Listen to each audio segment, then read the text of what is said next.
안녕하세요. 신한성 부동산 대표 공인중개사 우종수입니다. 2022년도도 벌써 1사분기가 지났고요. 2사분기 4월달이 시작됐습니다. 세월은 청산 유수 같습니다. 특히 농지 투자를 주류로 다루는 전문 부동산에서 연속해서 농지 취득 시리즈에 대해서 보내드리고 있습니다. 오늘은 세 번째 차트로서 다 알고 계시지만 농업직불금과 새로 시행되는 임업직불금을 받기 위해서는 어떻게 해야 되냐, 이 부분에 대해서 들여다보겠습니다.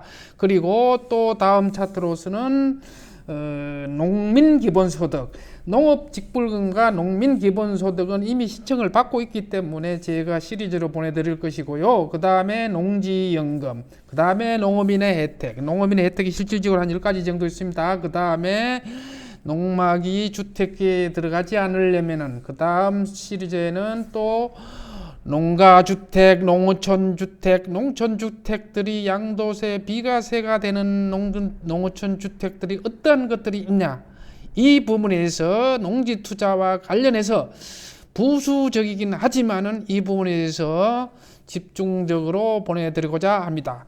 오늘은 농지 시리즈 세 번째 사항으로서 직불금에 대해서 들여다보겠습니다. 직불금은 아시다시피 농림축산식품부 소관입니다.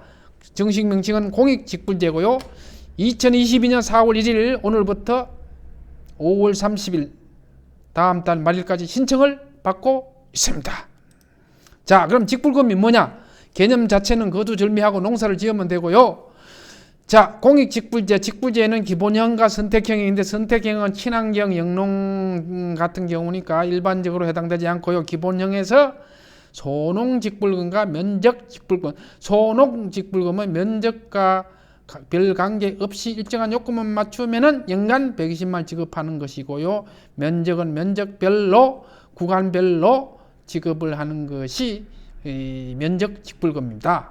그래서 직불금 지급 대상은 쌀밭, 조건, 영농여건 분리 농지면 되고요. 자, 제외되는 것은 농지 전용 처분을 받았거나 남의 땅을 불법 점유를 했거나 임야를 불법 개간해서 농지로 쓰거나 임대차, 농지 임대차 계획이 종료된 경우에는 지급 대상에서 제외되고, 대상자는 농업의 소득이 3,700만 원 미만해야 되고, 면적은 바뀌었습니다. 변경돼서 논밭, 그전에 논밭 각각이었는데 지금 논밭 합산해서 0.1헥타르, 1헥타르가 3025평입니다. 그러니까 0.1헥타르니까 정확하게 302.5평 이상이 직불금 수령 대상입니다.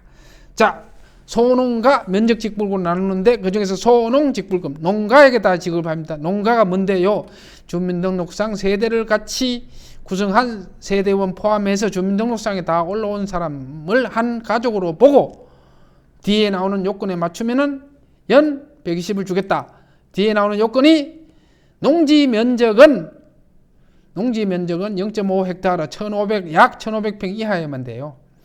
직불금 수령 대상은 약 300평 이상인데 소농직불금은 그러니까 300평 이상, 1,500평 이하, 그러니까 1,500평 이하가 소농직불금 면적의 대상이고, 그 다음에 거주기간과 종사기간이 주민등록상 부부라 그러면은 배우자하고 같이 거주하고 농사진 기간이 3년 이상이어야 되고, 배우자 두 사람이 부부가 있다면은 각각의 농업 외 소득이 2천만 원 미만, 두 사람 같으면 4천만 원 미만이면은 된다. 거의 다 해당되겠죠. 소농들은 이런 경우에 연간 120만 원을 지급을 하고 있다. 이것이 소농직불금입니다. 즉 1,500평 미만으로서 영농 거주 기간이 3년 이상인 경우, 이 정도로만 생각을 해두시면 되겠습니다. 다음은 면적직불입니다. 면적에 따라서 구간별 틀립니다. 6,000평 이하는 1구간, 이때 단가가 틀리고요. 18,000평 이하는 또 이때 단가가 틀리고요. 18,000평 초과되는 것은 단가가 틀려요. 그러니까 면적이 많을수록 단가가 좀 쌉니다. 그 다음에 농업지역 밖하고 안하고 단가가 틀리고요. 논이냐 밭에 따라 틀려요. 그래서 같은 지역이라도 옛날 말로 절대 농지 안에 논밭은 단가가 비쌉니다. 여기 나오는 205라는 숫자는 예를 들어서 6,000평 이하를 내가 절대농지 안에 농업진흥지역 안에 6,000평 이하의 논을 갖고 있다면은 205라는 게 평당 205원이라는 아니고요. 이거는 우리 그 도량형이 전부 다 그 서구 표현이기 때문에 헥타르당 205만 원이라는 뜻이에요. 이걸 평으로 환산하면요.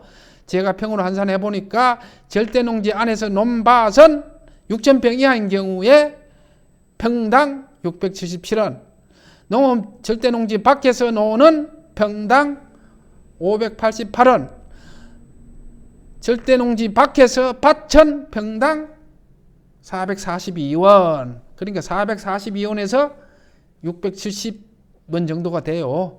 그래 대략 그 정도만 알고 계시고요. 그 다음에 그 받는 금액을 보면은 똑같은 이 사례 2와 3은 12,000평인데 어떤 사람은 770만 원을 받고 어떤 540만 원 정도밖에 못 받아. 이 차이가 바로 농업 절대농지지역 안에 논 농업지역 밖에 논의 요 차이예요. 여기 단가가 틀리기 때문에 그렇습니다.